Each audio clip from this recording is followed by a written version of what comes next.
Africa continent में बसा मिस्र देश, जिसके आसपास सिर्फ रेगिस्तान है, और उसी रेगिस्तान में वो एक ऐसी स्मार्ट सिटी बनाने जा रहा है जो कि दुबई को टक्कर देगी।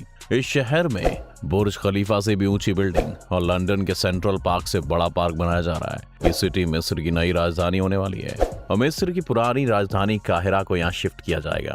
लेकिन रेगिस्तान में कैसे बनेगी स्मार्ट सिटी? आखिर इजिप्ट क्यों बदल रहा है अपनी राजधानी? क्या कामयाब हो पाएगा इजिप्ट बुर्ज खलीफा से ऊंची बिल्डिंग बनाने में? चलिए जानते हैं इन सब सवालों के जवाब हमारे आज के इस वीडियो में। दोस्तों, एक वक्त था जब मिस्र की राजधानी काहिरा के आसपास रेगिस्तान के अलावा कुछ भी नजर नहीं आता था, लेकिन अब यहाँ पर सब कुछ बदल गया है। अब इस रेगिस्तान की जगह बड़ी बड़ी अंडर कंस्ट्रक्शन बिल्डिंग्स ने ले ली है। काहिरा के इस रेगिस्तान को एक बड़ी और स्मार्ट सिटी में बदलने की योजना चल रही है। ये इजिप्ट की नई कैपिटल होगी। आपको बता दें कि नई राजधानी 700 स्क्वायर किलोमीटर इलाके में बस रही है, जो न्यूयॉर्क सिटी शहर से कुछ ही छोटा है। इसमें कुल 50 लाख लोगों के रहने की व्यवस्था होगी। इस सिटी में इतनी ऊंची इमारतें बनाई जा रही हैं जो कि दुनिया की सबसे बड़ी इमारतें होंगी। यहाँ तक कि बुर्ज खलीफा को टक्कर देने के लिए इस सिटी में एक आइकॉनिक टावर बनाया जा रहा है, जिसे कि 2030 से पहले तैयार किया जाएगा। आपको बता दें कि टावर 77 फ्लोर का होगा, जिसकी ऊंचाई 1292 फीट की होगी। अभी तक दुनिया की सबसे ऊंची बिल्डिंग का ये खिताब बुर्ज खलीफा के पास है। आपको बता दें कि बुर्ज खलीफा की ऊंचाई लगभग 828 मीटर है। मिस्र की इस नई राजधानी का नाम अभी तय नहीं हुआ है, लेकिन इसे न्यू एडमिनिस्ट्रेटिव कैपिटल के नाम से यानी कि NEC के नाम से जाना जाता है। वेल दोस्तों, मिस्र का ये प्रोजेक्ट है तो काफी इंटरेस्टिंग और इसमें कई सारी अनोखी चीजें भी हैं। उनके बारे में हम आपको बताएंगे, लेकिन उससे पहले जानना जरूरी है कि आखिर क्यों मिस्र अपनी राजधानी बदलने जा रहा है। किसी भी देश के लिए पहले से ही डेवलप्ड राजधानी को बदलना और नया शहर बसाना इतना आसान नहीं होता, क्योंकि एक पूरा शहर बसाने के लिए अरबों रुपए खर्च आता है। इस शहर को बसाने में लगभग 35 अरब डॉलर का खर्च आने वाला है। ऐसे में सवाल बहुत लाजमी है कि आखिर इतने रुपए खर्च कर मिस्र ऐसा क्यों करना चाहता है। आपको बता दें कि मार्च 2015 में मिस्र की सरकार ने नई प्रशासनिक राजधानी बनाने का ऐलान किया था। तो दोस्तों, अगर हम इजिप्ट का लैंडस्केप देखें तो उसका 95% सहारा रेगिस्तान से घिरा हुआ है। और दोस्तों, ये बात तो हमें पता ही है कि सहारा रेगिस्तान इंसानों के लिए रहने लायक जगह तो बिल्कुल नहीं है। वहाँ पर ना तो पानी है और ना ही लोगों को ढंग से कोई फैसिलिटी मिल पाती है। ऐसे में ज्यादातर जनसंख्या देश के 5% एरिया में बसी हुई है, जो एरिया नील नदी से घिरा हुआ है। आपको बता दें कि नील ही है जो इजिप्शियन सभ्यता का सेंटर पॉइंट है। देश की लगभग 7.90 करोड़ जनसंख्या नील नदी के किनारे वाले हिस्से में रहती है। कायरो यानी कि काहिरा शहर भी इसी नदी के तट पर है। ऐसे में शहर की जनसंख्या बहुत ज्यादा है, क्योंकि जाहिर सी बात है लोग ज्यादा वहीं रहना पसंद करेंगे जहां उन्हें पानी मिले। ऐसे में शहर में ज्यादा से ज्यादा लोग हैं। आपको बता दें कि इस शहर की जनसंख्या अभी करीब 2 करोड़ से भी ज्यादा है और ऐसा कहा जा रहा है कि आने वाले सालों में मतलब साल 2050 तक इसकी जनसंख्या करीब 4 करोड़ तक हो जाएगी। ज्यादा जनसंख्या होने की वजह से शहर में दुनिया का सबसे ज्यादा ट्रैफिक रहता है और इस कारण यहाँ के लोगों को बहुत ज्यादा परेशानी होती है। इसके साथ ही सिटी का स्ट्रक्चर भी थोड़ा अलग है। दरअसल देश का सबसे बड़ा शहर और देश की राजधानी होने की वजह से ये शहर काफी ज्यादा महत्वपूर्ण है, क्योंकि मिस्र का एक फाइनेंशियल और इकोनॉमिक हब भी है। ऐसे में ज्यादातर सरकारी ऑफिसेज नहीं है। लेकिन यहाँ पर एक परेशानी है, जैसे कि दुनिया की हर एक सिटी में सरकारी ऑफिसेज पास पास में होते हैं।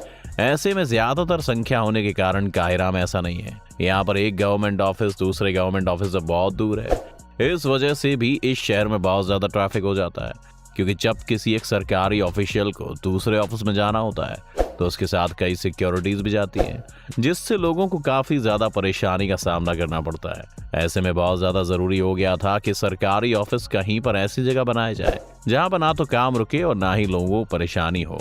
और इस परेशानी से निपटने के लिए वहां की सरकार नई राजधानी बनाने का कदम उठा रही है। वैसे दोस्तों, आपको बता दें कि काहिरा की जनसंख्या सिर्फ इसके नील नदी के पास होने की वजह से नहीं बढ़ी है, बल्कि यहाँ पर ज्यादा गोल्ड मिलने की वजह से भी शहर की पॉपुलेशन में इजाफा हुआ है। इसके साथ ही कैपिटल बदले जाने का जिम्मेदार यहाँ की भौगोलिक सिचुएशन भी है। दरअसल नील नदी 2 बड़े समुद्र मेडिटेरियन समुद्र और रेड समुद्र के पास है। इस कारण ये जगह ट्रेड के लिए काफी ज्यादा सही है। इसी कारण ही कायरो को 10C में इजिप्ट का कैपिटल चुना गया था। इसके साथ ही उस समय में यहाँ पर बहुत ज्यादा गोल्ड हुआ करता था, जिसको लेने के लिए बहुत सारे इन्वेटर्स जैसे कि मैमलुक्स जो कि 13 से लेकर 16वीं सदी के बीच आए, ऑटोमन्स जो कि 16 से लेकर 19वीं सदी के बीच आए और आखिर में ब्रिटिशर्स जो कि 19 से लेकर 20वीं सदी के बीच आए। और हर बार ये इन्वेडर्स काहिरा को एक्सपैंड करते गए 1922 में इजिप्ट की आज़ादी के बाद से और भी ज़्यादा संख्या में लोग कायरो में आने लगे।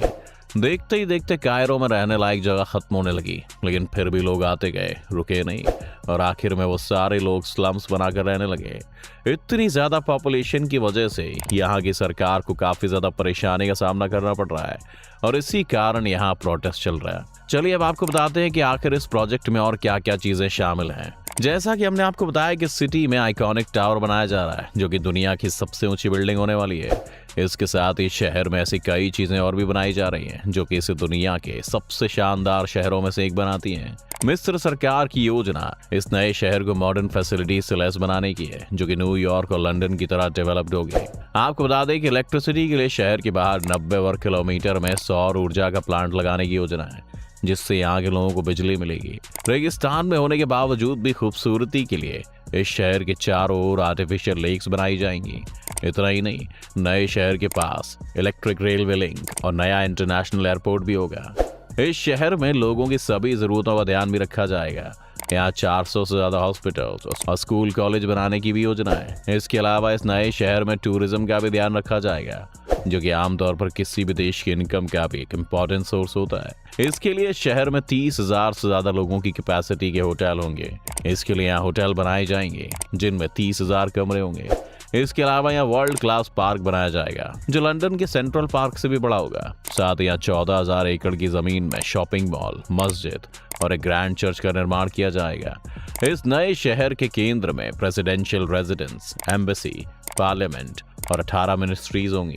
वेल दोस्तों, ये प्रोजेक्ट जितना ज्यादा सुनने में दिलचस्प है उससे कहीं ज्यादा खतरनाक भी है क्योंकि जैसा कि हमने आपको बताया कि इस प्रोजेक्ट में 45 अरब डॉलर का खर्चा आने वाला है। ऐसे में इस प्रोजेक्ट के लिए मिस्र ने अंतर्राष्ट्रीय मुद्रा कोष से 12 अरब डॉलर का कर्ज लिया था। इसके अलावा प्रोजेक्ट में मिस्र की सेना की हिस्सेदारी 51% है। इसमें चीन कंपनियां भी निवेश कर रही हैं। नई राजधानी के बिजनेस डिस्ट्रिक्ट को China state construction engineering corporation बना रही है। इसमें चीनी बैंकों ने 21,000 करोड़ रुपए निवेश किए हैं। यानी कि यह प्रोजेक्ट मिस्र कर्जे में रहकर पूरा कर रहा है। लेकिन इस प्रोजेक्ट से देश को और वहां के लोगों को क्या फायदा होगा ये तो इसके पूरा होने के बाद ही पता चलेगा। वैसे दोस्तों, आपको बता दें कि ऐसा पहली बार नहीं हुआ है जब कोई देश अपनी राजधानी बदलने जा रहा हो। इसके पहले भी कई बार ऐसा हो चुका है। जरूरत के हिसाब से कई देशों ने पहले भी अपनी राजधानियां शिफ्ट की हैं और अब इस लिस्ट में मिस्र का नाम भी जुड़ गया है। आपको बता दें कि 20वीं शताब्दी में लगभग 16 कंट्री अपनी राजधानी बदल चुकी हैं। ब्राजील को आज़ादी मिलने के बाद 1960 में अपनी कैपिटल को रियो डी जेनेरियो से बदलकर ब्राजीलिया किया। इसका सीधा रीजन हम आपको बताएं तो वो था नेशनलिज्म। वो अपने पास्ट के कॉलोनियल कैपिटल को बदलकर अपना खुद का कैपिटल बनाना चाहते थे। चलिए अब आपको मलेशिया के बारे में बताते हैं कि मलेशिया ने अपने कैपिटल को कुआलालंपुर से बदलकर पुत्रजाया किया और यहाँ कैपिटल बदलने का रीजन था ग्लोबल वार्मिंग। वहीं भारत के पड़ोसी देश को देख लीजिए, जहां पाकिस्तान का एक समय पर कैपिटल कराची हुआ करता था, वहीं 1966 में उसे चेंज करके इस्लामाबाद बना दिया गया। क्या लगता है दोस्तों आपको, क्या मिस्र का ये प्रोजेक्ट पूरा होगा या फिर इस प्रोजेक्ट पर पैसे लगाकर मिस्र अपनी अर्थव्यवस्था को हिला देगा? हमें हमारे कमेंट सेक्शन में जरूर अपने विचार बताएं। अगर आपको वीडियो पसंद आई तो इसे लाइक और शेयर जरूर करें। साथ ही अगर आप चैनल पर नए हैं तो इसे सब्सक्राइब करना, बेल आइकन दबाना बिल्कुल ना भूलें।